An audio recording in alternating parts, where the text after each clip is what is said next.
KTO Radio présente À haute voix, la lecture intégrale des œuvres spirituelles majeures. Aujourd'hui, l'Oblat de Joris Karl Huysmans.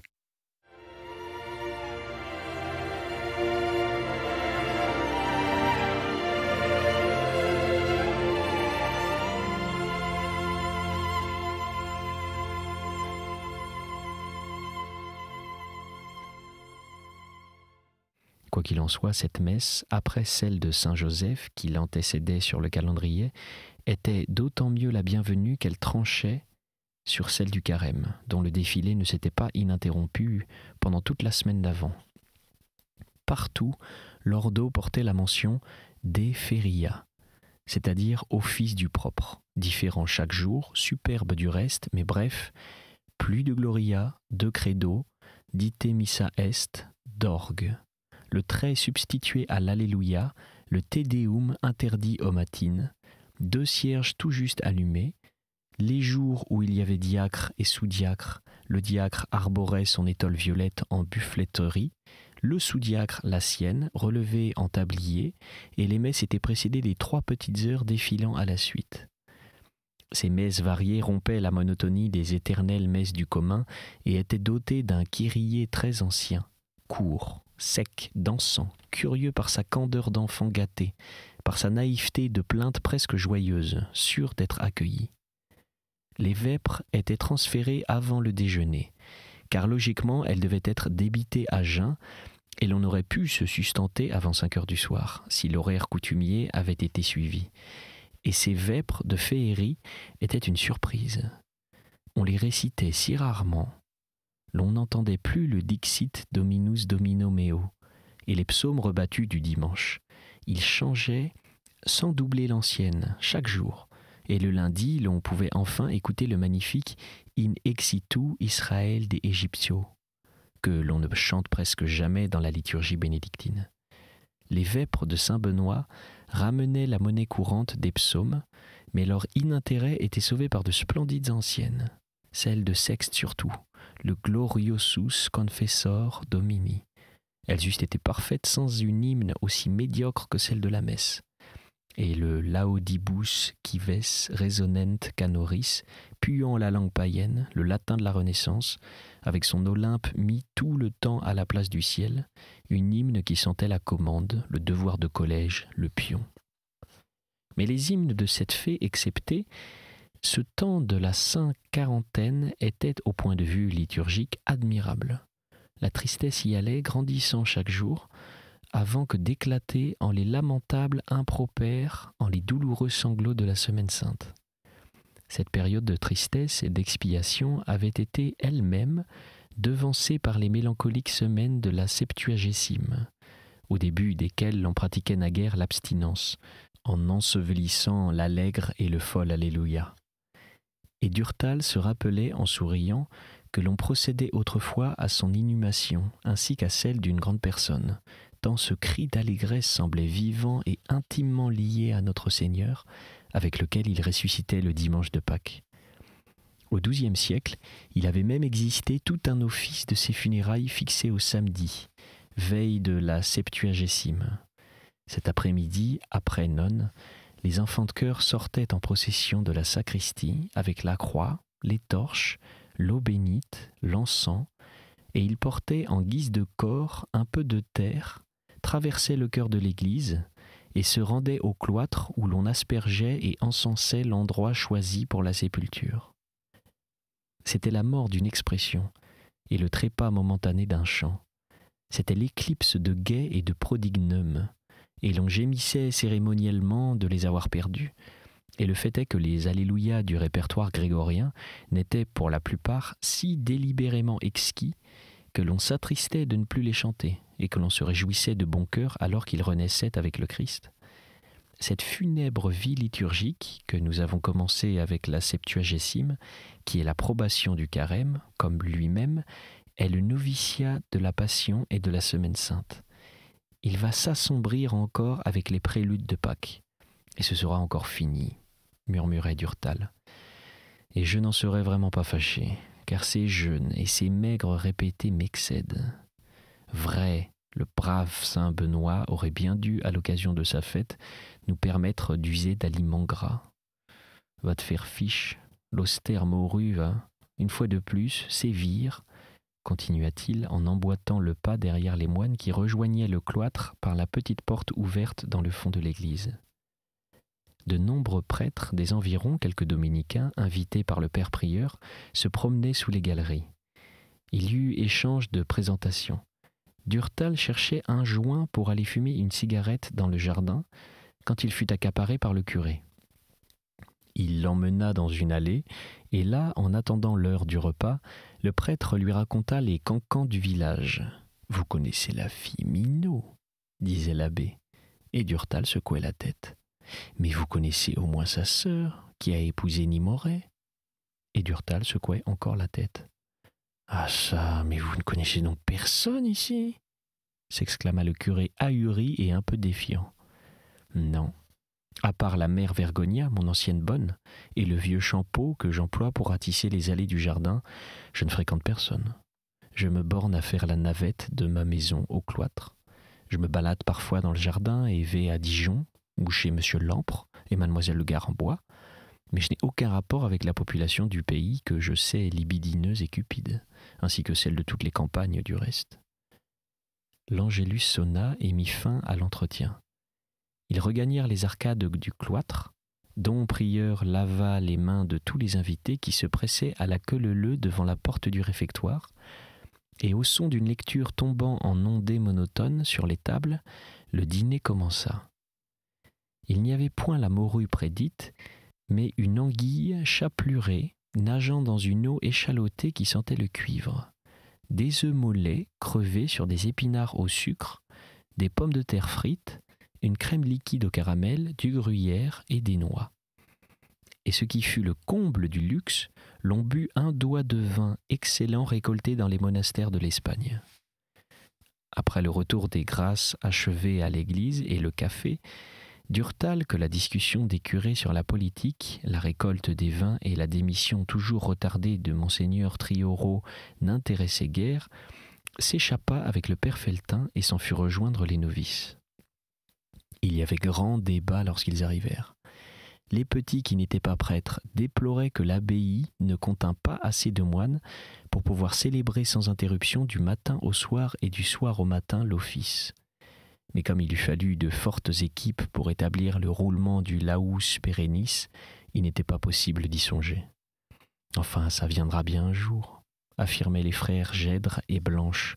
« Ce jour-là, nous pourrons proclamer que l'ordre bénédictin est le plus grand ordre de l'Église. » Durtal ne pouvait s'empêcher de sourire, de leur emballement, et il regardait en dessous les novices prêtres qui ne soufflaient mot. Eux formaient ce qu'on appelle dans les noviciats le parti curé, c'est-à-dire celui des gens peu férus de liturgie et d'office. Ils en étaient saturés depuis le séminaire, et malgré la différence que présentaient les offices misérables des paroisses et ceux des cloîtres, ils n'y mordaient généralement pas. Aussi, les bénédictins préféraient-ils avoir comme novices des laïcs, des gens venant du monde et justement attirés par la splendeur de l'art monastique, que des prêtres qui tirent un certain orgueil de leur sacerdoce, ont des habitudes difficiles à déraciner et manquent d'enthousiasme pour l'Opus Dei, pour ce qui fait précisément l'essence de l'institut bénédictin. Eux voyaient surtout dans le monastère le débarras de l'existence, la paix, le moyen de se sanctifier à petit feu, et ils acceptaient en échange l'ennui des longues cérémonies, la fatigue des matines.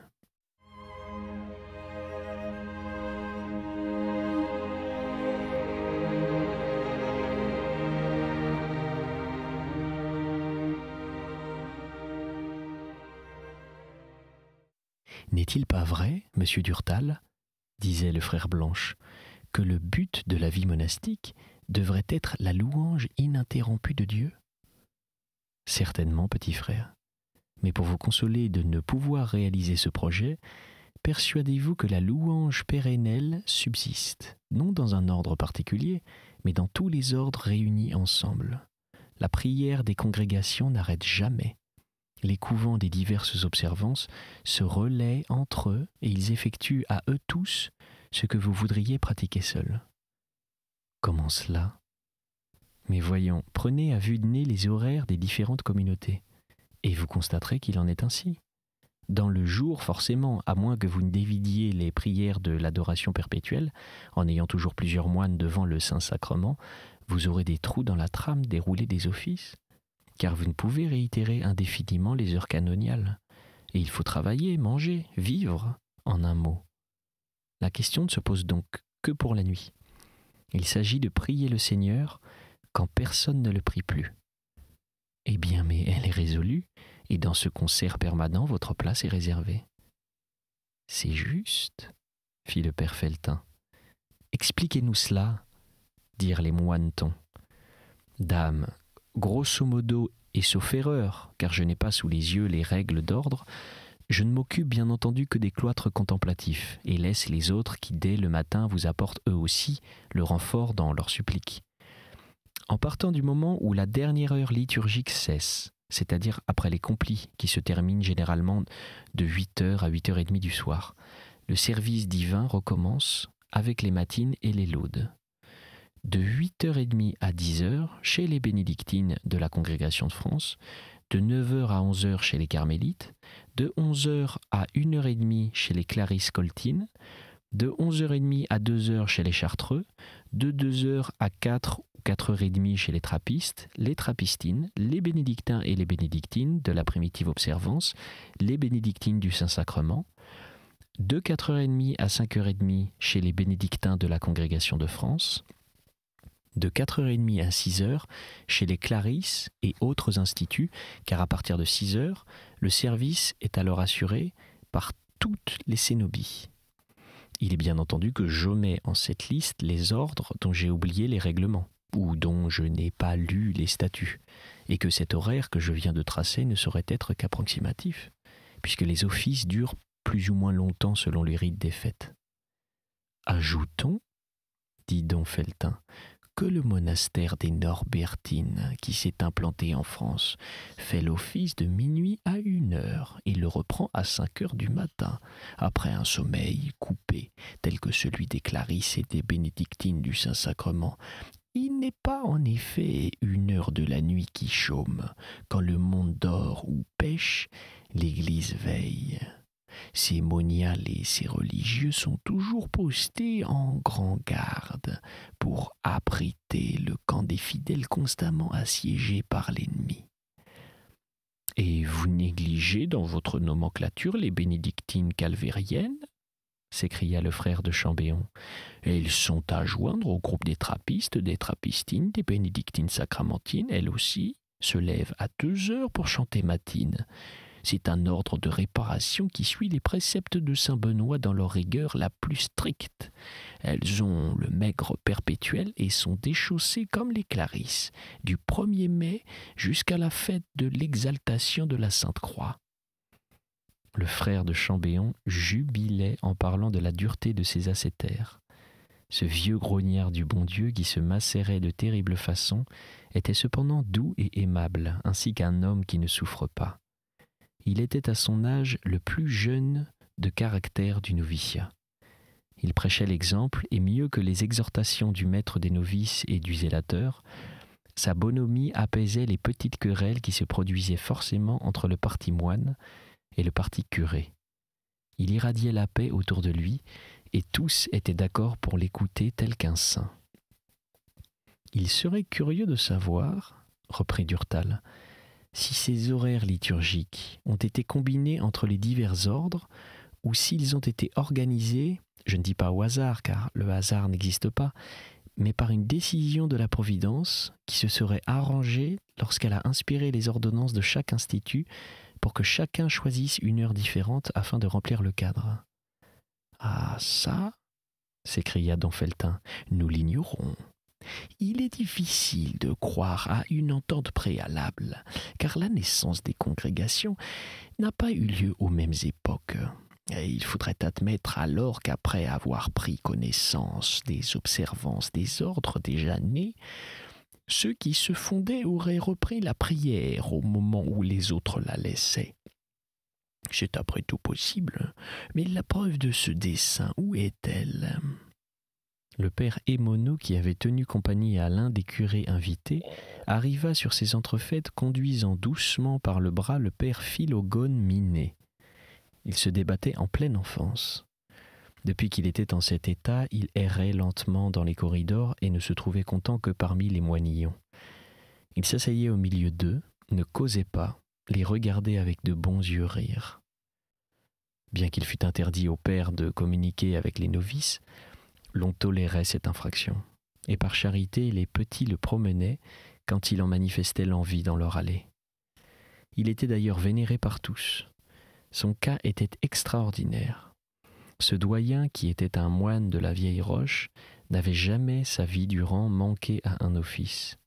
Depuis qu'il extravaguait, il continuait de s'y rendre, ne se dispensant même pas de celui de matine, dont tous les malades sont cependant exempts. Quand le père abbé lui avait dit « Père, vous êtes âgé et souffrant, vous pouvez ne vous lever qu'à 5 heures », il avait doucement hoché la tête, comprenant très bien le sens des paroles, et il avait persisté à occuper sa stalle avant que le psaume des paresseux ne fût récité. Et ce n'était pas affaire d'habitude, de routine, comme on pouvait le croire, car marchant à peine, il se levait maintenant plus tôt, afin de n'être pas en retard. Il calculait très exactement son temps et priait très bien à l'église. La raison sombrée pour les choses humaines demeurait intacte, alors qu'il s'agissait de louer Dieu. Et il était touchant, ce vieillard, s'appuyant au mur pour gagner l'église. On lui avait adjoint un convers, un brave frère pour le soutenir et le servir, mais il refusait ses soins, ne voulait être à charge de personne. Il tomba un beau matin et se fendit le front. Alors le père abbé lui défendit, au nom de l'obéissance, de sortir de sa cellule sans être accompagné.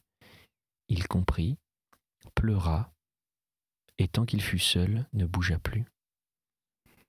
Sa pharmacie, qui l'avait tant intéressé lorsqu'il n'était pas dément, il ne la reconnaissait plus. On l'y amena un jour, pensant lui être agréable. Il la regarda hébété, ne paraissant pas se rappeler qu'il avait, en cette cellule, encombré de fioles passées toute sa vie. La mémoire était morte. Dans les décombres de cette âme, Dieu seul restait. Et de temps à autre, lorsqu'il était assis près des novices, il balbutiait quelques paroles que l'on ne comprenait pas. Croyant qu'il désirait quelque chose, on lui faisait patiemment répéter les mots, et l'on finissait par saisir qu'il parlait de notre Seigneur et de la Sainte Vierge.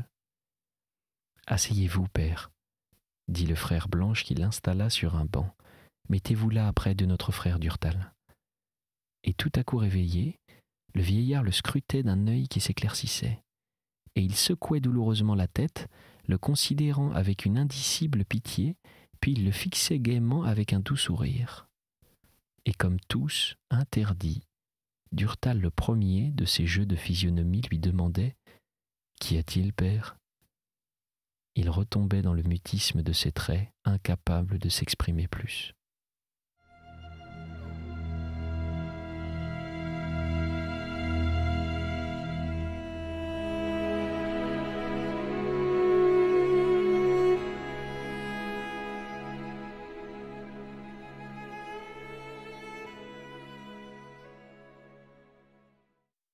Chapitre 10. Jamais Semaine Sainte ne s'était annoncée au cloître plus triste. Cette loi des associations à la réalité, de laquelle aucun moine ne croyait, venait d'être votée par les députés, et à l'optimisme le plus résolu avait succédé le pessimisme le plus noir. À part quelques éberlués qui se raccrochaient à l'espoir que le président du Conseil les sauverait au dernier moment, en faisant échouer la loi au Sénat et que M. Loubet, homme pieux, donnerait sa démission plutôt que de perdre son âme, les autres convenaient que les séniles matassins du Luxembourg ne valaient pas mieux que les pernicieuses malbêtes de la Chambre. Tous étaient les leudes pères diablés des loges. Il n'y avait rien de propre à attendre d'eux. Le père abbé, revenu de voyage, avait recueilli dans ses courses les bruits les plus alarmants sur le sort des congrégations. En France, il ne soufflait mot, mais la tristesse de son regard et l'ardeur de ses prières en disaient long. Enfin, il est impossible que les oraisons dont les communautés assaillent sans relâche le ciel soient repoussées par notre Seigneur, pensaient les novices. Il faut redoubler de zèle. Et tous se privaient de quelque chose, se levaient plus tôt, se mortifiaient pour détourner le coup. Depuis quelques semaines déjà, sur l'ordre du père abbé, après tierce et avant la grand-messe de 9h, tous les religieux chantaient à genoux le psaume « Levavi oculos meos in montes », le Subtuum et la prière à Saint-Michel. Et le découragement prenait de voir tant de suppliques préservatrices demeurer vaines. Durtal, qui avait toujours été frappé du caractère démoniaque si marqué de l'affaire Dreyfus, et qui ne la considérait que comme un tremplin installé par les Juifs et les protestants pour mieux bondir à la gorge de l'Église et l'étrangler, Durtal avait perdu depuis longtemps tout espoir. Et cependant, lorsque la loi fut adoptée par le Parlement, il eut le petit tressaut d'un homme qui se trouve subitement en face d'un danger qu'il croyait moins proche. « Quand on songe, disait-il à Madame Bavoil, que quelques gueux élus Dieu sait comment, à l'aide de quelques manigances dans quel bas-fond, font crucifier l'épouse, ainsi que les Juifs ont naguère crucifié l'époux, c'est la passion de l'Église qui commence. Rien n'y manque, tout y est. Depuis les clameurs et les blasphèmes des galop-chopines de l'extrême gauche, jusqu'à cet ancien élève des jésuites, ce Judas, qui a nom Trouillot, jusqu'à ce nouveau Pilate qu'est Loubert. Ah, celui-là, il allait régulièrement à la messe en cachette tous les dimanches à la Sorbonne, alors qu'il gîtait dans le clapier soupçonneux du Sénat, et il a signé la loi, et il s'en lave les mains. Je serais vraiment curieux de savoir quel est le sacerdoce qui ose l'absoudre quand il se confesse pour faire ses Pâques.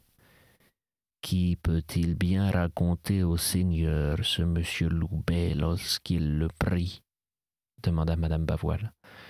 Eh bien, mais il lui demande de lui conserver sa place, d'aider à la parturition de ses bonnes valeurs. Il le supplie de protéger ses enfants afin qu'ils deviennent d'intrépides chrétiens tels que lui. Comme il n'entretient pas de danseuse, il se juge un honnête homme, car il est probablement pareil à la majorité des catholiques, pour laquelle seul le péché de la chair compte. D'autre part, il s'estime peut-être charitable, car il a sauvé de la prison les tranquilles fripouilles du Panama. Sa conscience est donc sans scrupule, sans reproche, et il vit honoré par les siens en paix. Il se dédouble du reste, car s'il reconnaît à Dieu le droit de s'occuper de l'homme privé, il estime que l'autre, l'homme politique, est à part et ne le regarde pas. N'est-il point d'ailleurs une simple machine à écrire ? On appuie sur les touches et le mot Loubet se forme. Si le Christ n'est pas content, ce n'est pas à lui, mais à Trouillot, à Moniz, à Millerand, à Valdec-Rousseau qu'il devra s'en prendre. Car ce sont eux qui manipulent le clavier et tracent en bas des décrets son nom. Puis une fois cette besogne terminée, ce père de famille qui interdit aux pauvres de donner à leurs enfants une éducation religieuse appelle le curé de Saint-Philippe du Roule, lequel dit tous les dimanches la messe à l'Élysée, pour lui recommander de bien enseigner à sa progéniture le catéchisme. Et il palpe avec une certaine fierté le chapelet de luxe que sa sainteté le pape a offert, en récompense sans doute de ses vertus, à cette autre excellente catholique qu'est madame sa femme. Mais notre ami, c'est le portrait tout craché du pharisien que notre Seigneur a tant honni que vous dessinez là. Avec ressemblance garantie. J'en ai peur, madame Bavoil.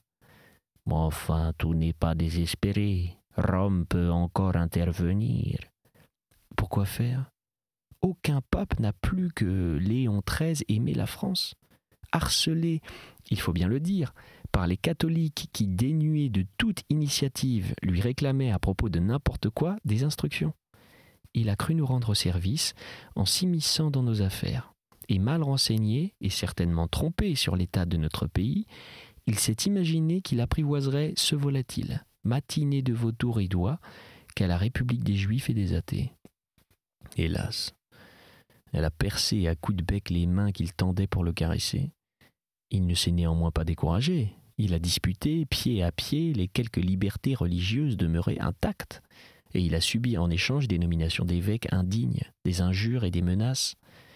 Naturellement, plus il se montrait paternel et plus l'ennemi devenait arrogant. Cela nous a menés à la loi des congrégations.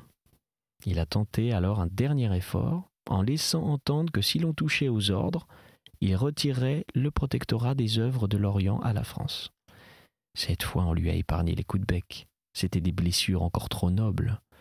Et les satrapes de barrières qui nous régissent se sont contentés de le narguer en lui piquant ce qu'on appelle, dans l'argot du peuple, une méduse. Et attristé, appréhendant d'envenimer les choses, il a gardé le silence. Que voulez-vous qu'il essaye dorénavant ? Il ne peut plus réagir, il est trop tard.